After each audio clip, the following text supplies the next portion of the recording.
सर्वसामान्यांच्या हक्काचा आवाज जागर जनस्थान।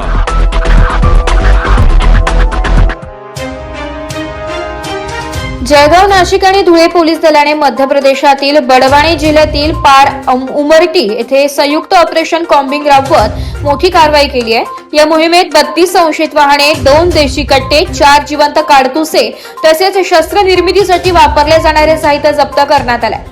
पोलीस अधीक्षक श्रीकांत दिवरे यांच्या मार्गदर्शनाखाली पहाटे 4 तास ही मोहीम राबवण्यात आली आहे। जळगाव, नाशिक आणि धुळे येथील 400हून अधिक पोलीस अधिकारी व कर्मचारी या कारवाईत सहभागी झाले होते। कारवाई दरम्यान 45 संशयित घरांची झडती घेण्यात आली। 20 जणांची चौकशी करण्यात आली असून 12 संशयितांना ताब्यात घेण्यात आले।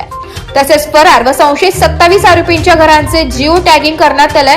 अवैध शस्त्र निर्मिती आणि तस्करी विरोधातील ही कारवाई महत्त्वाची मानली जात असून भविष्यातही अशा संयुक्त मोहिमा सुरू राहणार असल्याचं पोलीस सूत्रांनी सांगितलंय। सदर कारवाई ही जळगाव, धुळे आणि नाशिक ग्रामीण या 3 जिल्ह्यांची संयुक्त कारवाई झालेली आहे। जळगाव, धुळे आणि नाशिक या जिल्ह्यामध्ये जे देशी कट्टे वापरलेले आहेत मागच्या काही काळामध्ये आरोपींकडून किंवा गुन्ह्यामध्ये, तर त्याच्यामध्ये असं निदर्शनास आलेलं आहे की मोठ्या प्रमाणामध्ये आणि जवळजवळ सर्व हे जे देशी कट्टे आहेत हे मध्य प्रदेशमधील उमरटी या ठिकाणावरून ते तिथले जे बनवणारे जे लोक आहेत त्यांनी बनवून इकडे विकलेले आहेत।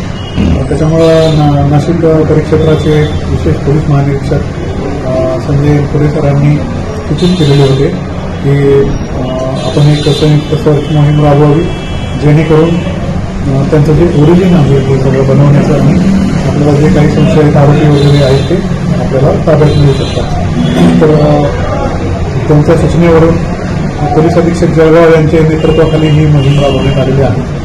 याच्यामध्ये जळगावचे 250 जवळपास मनुष्यबळ, नाशिक ग्रामीणचं 75 आणि धुळे जिल्ह्याचे 75 अंमलदार, तसंच DYSP, ASP नाशिक ग्रामीणचे मालेगावचे, तसंच धुळ्याचे DPO आणि जिल्ह्यातले 6 DPO जळगाव जिल्ह्यातले, तसंच जवळजवळ 12 PI आणि 30 PSI API दर्जाचे अधिकारी, 8 या SCPच्या टीम आणि धुळेची TRT, तसंच जळगावची TRT, अशा सर्व टीमनी आणि डॉग स्क्वॉड जळगावच्या अशा सर्व टीमनी या मोहिमेमध्ये सहभाग घेतलेला होता।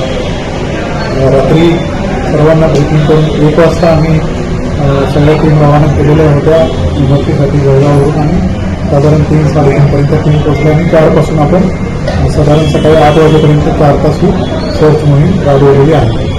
या सर्च मोहीम राबवत असताना आपण जवळपास 40-45 जे संशयित किंवा इसम होते त्यांच्याकडे आपण तिथे चौकशी केलेली आहे। त्याच्यातले 12 इसमांना आम्ही ताब्यात घेतलं होतं।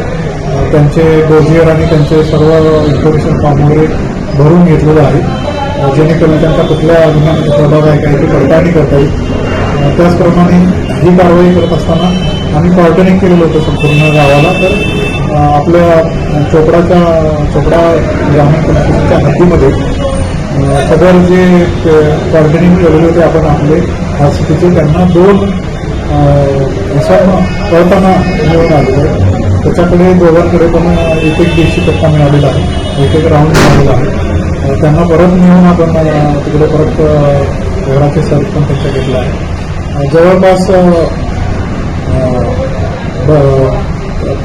32 सर्च आपण घेतलेले आहेत घरांची, आरोपी आणि साहित्य त्यांचे काही मिळते का याच्यासाठी। तर त्याच्यामध्ये 27 संशयित आणि रेकॉर्डवरचे जे गुन्हेगार आहेत तिथले त्यांचे घरांचे सुद्धा आपण जिओ टॅगिंग केलेलं आहे जेणेकरून गुगल मॅपवरून त्यांच्या घरांचे अंदाज येऊ शकते आणि आपल्या टीमला पुन्हा त्यांना तपासता येऊ शकतं। याच्यासाठी याच्यासोबतच जे साहित्य आहे ते बनवण्याचं मोठ्या प्रमाणामध्ये आम्हाला मिळून आलेलं आहे। त्याच्यामध्ये जे साचे आहेत पिस्टल बनवण्याचे, तसंच इतर जे साहित्य आहे लोखंडी साहित्य आणि ते घासण्यासाठी जे त्याचे जे उपकरणं लागतात ते सर्व आपल्याला तिथं मिळून आलेलं आहे। अशा प्रकारे ही कारवाई झालेली आहे। घटनाचा एकूण किती आरोपी ताब्यात घेतले? आरोपी आपण 45 आरोपी चेक केले होते, 12 आरोपी आपण ताब्यात घेतले होते. त्यांचे इंट्रोगेशन फॉर्म भरून त्यांना म्हणजे त्यांचं डोजियर वगैरे तयार करून त्यांना आपण सोडलेलं आहे. आणि 2 आरोपीकडे आपल्याला आपल्या हद्दीमध्ये वेपन मिळाल्यामुळे ते दोघांना आपण ताब्यात घेतलं. त्यांच्यावर दोघांवर पण गुन्हा दाखल करण्याची प्रक्रिया सुरू आहे. त्यांच्याकडे प्रत्येकी एक गावठी कट्टा सापडला. दोघांकडे एक गावठी कट्टा सापडले, एक ग्राउंड सापडले. सर, जिल्ह्याचा सर्वात मोठा सर्च ऑपरेशन म्हणता येईल काय? जिल्ह्यातील सर्वात मोठा सर्च ऑपरेशन आहे का? हां, जिल्ह्यातील आतापर्यंत तर हे सर्वात मोठं सर्च ऑपरेशन म्हणता येईल. हे पोलीस अधीक्षक जळगाव यांच्या मार्गदर्शनाखाली, नेतृत्वाखाली आणि विशेष पोलीस महानिरीक्षक नाशिक परिक्षेत्र यांच्या मार्गदर्शनाखाली राबवलेलं आतापर्यंतचं सर्वात मोठं सर्च ऑपरेशन म्हणता येईल. सर, पूर्वीचे इथे जे पोलीस निरीक्षक होते त्या टायमाला ज्या भागातून हे कट्टे येतात त्या भागात आपण नाकांची उभारणी केलेली होती, परंतु अधिकारी चेंज झाले आणि नाकाही बंद झाले. तर असे काय आपलं नियोजन आहे का? बरोबर आहे. आता ज्या संयुक्त सर्व प्रकारच्या उपाययोजना आपण आता इथून पुढे करणार आहोत, तर आपल्याला तिथला सगळा अंदाज आलेला आहे. नाकाबंदीसोबतच दुसरे सुद्धा भरपूर आम्ही उपाययोजना इथे करणार आहोत. उदाहरणार्थ, ज्या आरोपींकडे हे वेपन सापडतात त्या आरोपींकडून आता सखोल माहिती आमच्याकडे गुन्हेगारांचे रेकॉर्ड आता तयार झालेलं असल्यामुळं कुठल्या गुन्हेगाराकडून एकत्र त्यांनी हे वेपन घेतलेलं याची सुद्धा सखोल माहिती मिळू शकते. आणि जे रस्ते आहेत तिकडून येणारे त्याच्यावर सुद्धा आता वारंवार सरप्राईज नाकाबंदी लावून अचानक चेक केलं जाणार आहे, जेणेकरून त्यांना कुठलाही अंदाज येणार नाही की पोलीस कुठल्या वेळेला कारवाई करतील.